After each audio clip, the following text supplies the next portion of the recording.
राजस्थान के उदयपुर की घटना पर हमसे बातचीत करने के लिए हवा सिंह घुमरिया जी हैं, जो कि राजस्थान पुलिस में एडीजी लॉ एंड ऑर्डर हैं। क्या कुछ हुआ है पूरे मामले में, इस मसले पर बातचीत करेंगे। सर, उदयपुर की घटना में अब तक आप लोग की तरफ से क्या कार्रवाई की गई है आरोपियों के खिलाफ, और जिनके खिलाफ आप लोगों ने निलंबन की कार्रवाई की है? देखिए, जो घटना कारित करने वाले दो मेन मुलजिम थे उनको कल हमने गिरफ्तार कर लिया था। उनके कुछ और सहयोगी होने चाहिए ऐसा अंदेशा है, उनमें से भी कुछ को हम लोग अभी पूछताछ कर रहे हैं, डिटेन कर रखा है। जहाँ तक पुलिस का कार्रवाई आप जानना चाह रहे हैं, पुलिस में थाना लेवल पे एसएचओ को और एक एएसआई को सस्पेंड किया है। तो दो लोगों की गिरफ्तारी के अलावा कुछ लोग हिरासत में भी लिए गए हैं? हाँ, हिरासत में लिए गए हैं। लोग? 3 लोग अभी पूछताछ के लिए हिरासत में लिए गए। ये 3 लोग कौन हैं सर? 3 लोग जो 2 मुख्य आरोपी हैं, इनसे कहीं ना कहीं संबंधित रहे हैं पहले, तो हम लोग वो कनेक्शन देखना चाह रहे हैं कि उनका कोई इन्वॉल्वमेंट है क्या, इसकी प्लानिंग में कहीं है क्या, उसके ऊपर अभी उनसे पूछताछ कर रहे हैं। एक बार आपके मार्फत जानना चाहेंगे, क्योंकि पुलिस को तमाम रिपोर्ट आई थी, घटना की शुरुआत कब होती है, इसका बैकग्राउंड पूरा बताइए सर, कि कब से इस पूरे घटना की शुरुआत होती है, कब से धमकी मिलना शुरू होता है कन्हैया को, या पोस्ट वो करते हैं फेसबुक पर, इस पूरे घटनाक्रम के बारे में बताइए। ये पूरा प्रकरण 10 जून से शुरू होता है। 10 जून को कन्हैया लाल के मोबाइल से एक पोस्ट जो है वो जारी किया जाता है, जिसमें नुपुर शर्मा वाला बयान जो है उसको लाइक किया जाता है, बेसिकली उसको आगे प्रसारित किया जाता है।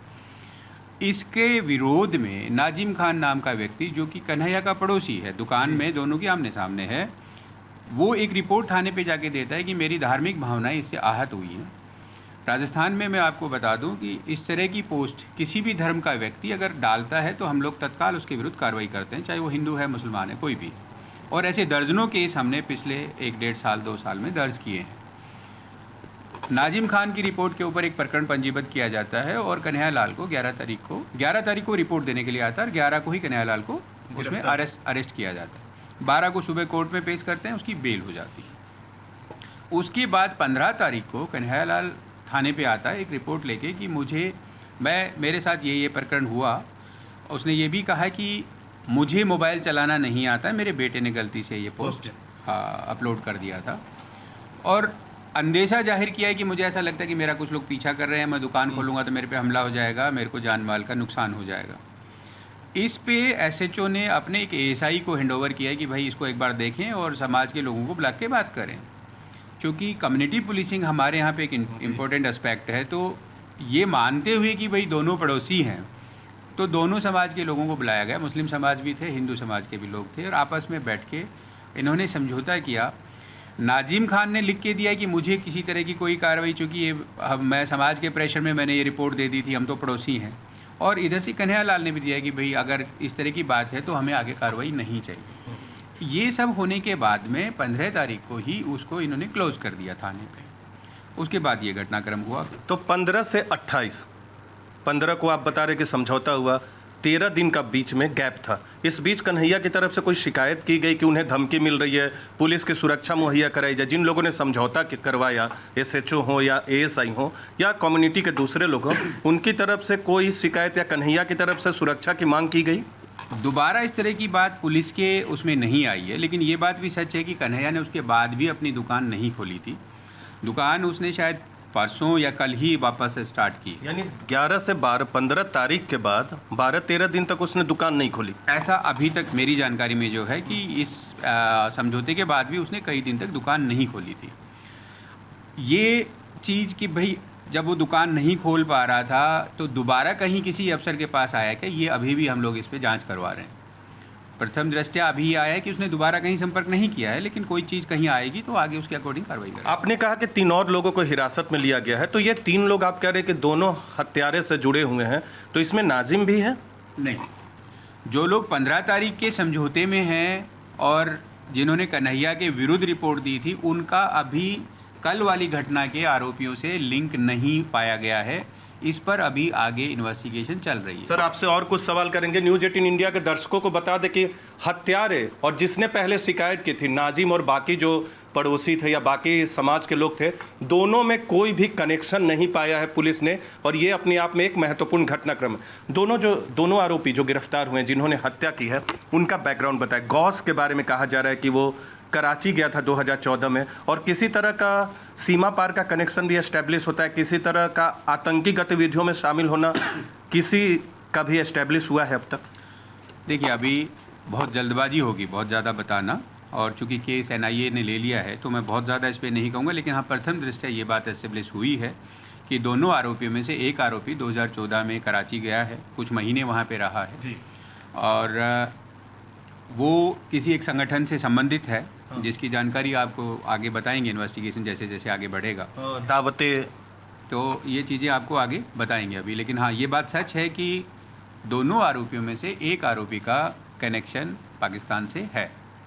पाकिस्तान से, लेकिन टेरर लिंक अब तक एस्टेब्लिश नहीं हुआ। टेरर लिंक मान के, टेरर एक्ट मानते हुए तो हमने यूएपीए में दर्ज किया केस ही। हम तो प्रथम दृष्टया ही इसको, जैसे ही ये घटना घटी है, पहले हमने इनको पकड़ने में सारा फोर्स लगा दिया, कंट्रोल करने में लगाया, लेकिन एक टीम जो पैरेलली एफआईआर तैयार कर रही थी सारे घटनाक्रम के, तो सारे सब कुछ फैक्ट्स देखने के बाद में प्रथम दृष्टया ही हम लोगों ने इसको टेरर एक्ट मानते हुए वैसी ही एफआईआर दर्ज की थी हमने। तो दावते इस्लामी जिस संस्था का नाम है, उसका कुछ बैकग्राउंड पता किया है सर? क्या है, किस तरह की संस्था है वो, जिससे गौस जुड़ा हुआ था?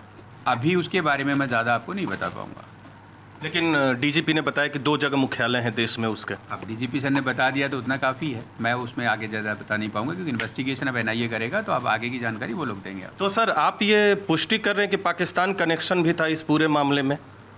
आरोपी का पाकिस्तान कनेक्शन है, ये मैं बता रहा हूँ, लेकिन घटना क्या है कि नहीं, ये अभी कंफर्म नहीं कर। ये कंफर्म नहीं है। अब एक अंतिम सवाल आपसे, दोनों ने जिस तरह के हथियार का इस्तेमाल किया, जिस तरह से वीडियो पोस्ट किया, इसके बारे में कहीं भी भनक नहीं लगी? और किस तरह से आप लोगों ने बाद में कार्रवाई की ताकि उनको पकड़ सके बहुत जल्दी? महज कुछ घंटों में आप लोगों ने नैब किया उन लोगों को।